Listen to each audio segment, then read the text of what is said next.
বিটিচিৰ যুৱ হিচাপে বা নতুন প্ৰজন্মৰ যুৱ হিচাপে অকল মই এটা অনুৰোধ কৰিব বিচাৰিছোঁ।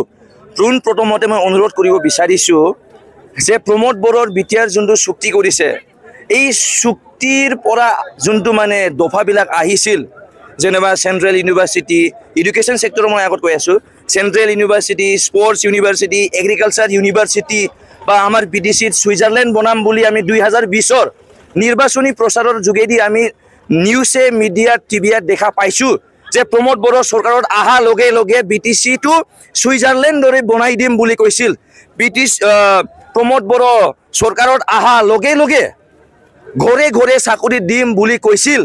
কিন্তু মই অনুৰোধ কৰিব বিচাৰিছোঁ, আপোনালোকে দেখা পাইছে প্ৰমোদ বড়োৱে বিটিচিৰ চুক্তিৰ বা শান্তি চুক্তিৰ পৰা অহা আমাৰ এক্স এনডিপি দাদাসকল, নিজৰে ভাই হয়, বড়ো জাতিৰ ভাই হয় এক্স এনডিপি দাদাসকলে, তেওঁলোকে যদি মানে চাকৰি পোৱা নাই আজিৰ ডেটত, তো কি গেৰেণ্টি আছে যে প্ৰমোদ বড়োৱে কোনোবা মাইনৰিটি যুৱ, বেংগলী যুৱ, ৰাজবংশী যুৱসকলৰ কাৰণে চাকৰি দিম বুলি কি গেৰেণ্টি আছে?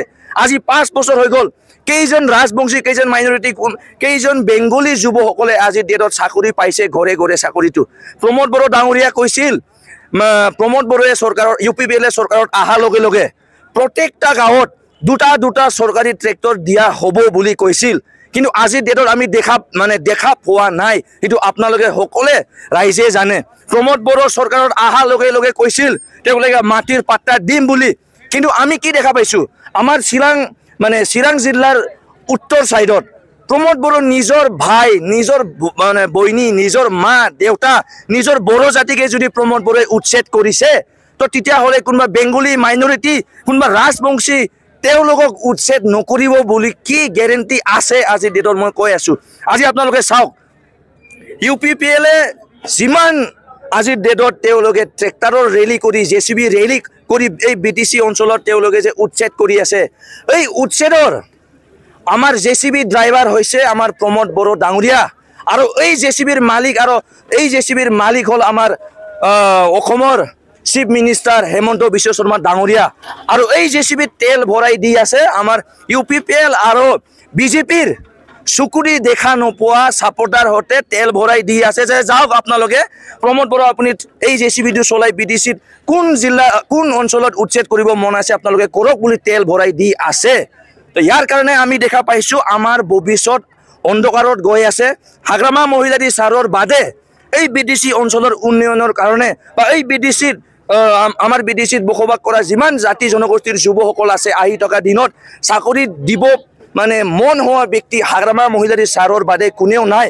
আজি প্ৰমোদ বড়ো ছুইজাৰলেণ্ড বনাম বুলি কৈছিল আমাৰ BTCত, কিন্তু ছুইজাৰলেণ্ড তেওঁলোকে বনোৱা নাই। কিন্তু ছুইজাৰলেণ্ডত যোনটো ছুইচ বেংক আছে, এই ছুইচ বেংকত পইচা ভৰাবলৈ আজি প্ৰমোদ বড়ো ডাঙৰীয়াৰ পকেটটো গৰম হৈ আছে। BTCৰ ৰাইজে আজিলৈকে ছুইজাৰলেণ্ড দেখা পোৱা নাই আৰু ছুইজাৰলেণ্ড হোৱা নাই। কিন্তু ছুইজাৰলেণ্ড যাবলৈ প্ৰমোদ বড়োৰ যিমান কণ্ট্ৰেক্টাৰ UPPL লিডাৰবিলাক আছে, ছুইজাৰলেণ্ড ঘূৰিবৰ কাৰণে নিজৰ পকেট গৰম কৰি আছে, সেইটো আমি দেখা পাইছোঁ।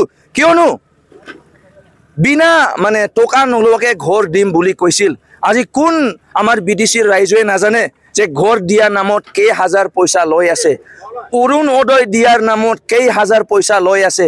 আজি আমাৰ BTCৰ গৰীব দুখীয়া ৰাইজসকল কাৰণে চৰকাৰী স্কিমৰ লেট্ৰিন দিয়াৰ নামত কেই টকা লৈ আছে, এইটো আমি ক'ব নালাগে। আমাৰ BTCৰ সকলোৱে মানে জাতি জনগোষ্ঠীৰ ৰাইজে দেখা পাই আছে। আৰু ইয়াৰ কাৰণে মই BTCৰ যুৱ হিচাপে হাত ধৰি অনুৰোধ কৰিছোঁ, আমি চবে মিলি যাতে এই BTCত প্ৰমোদ বড়োক আমি হাতাব পাৰোঁ আৰু হাগ্ৰামা মহিলাৰী ছাৰক মানে আৰু এবাৰ BTCৰ চিফ বনাই আমাৰ BTCত শান্তিভাৱে যাতে সকলোৱে জাতি জনগোষ্ঠীয়ে নিজৰ মানে ফিউচাৰটো ভাল কৰি ল'ব পাৰে, সেইটো আমি আশা কৰি সকলোকে ভোট দিবলৈ মই অনুৰোধ কৰিছোঁ। হাগ্ৰামা মহিলাৰী ছাৰক আপোনালোকে এবাৰ আৰু আশীৰ্বাদ দিয়ক।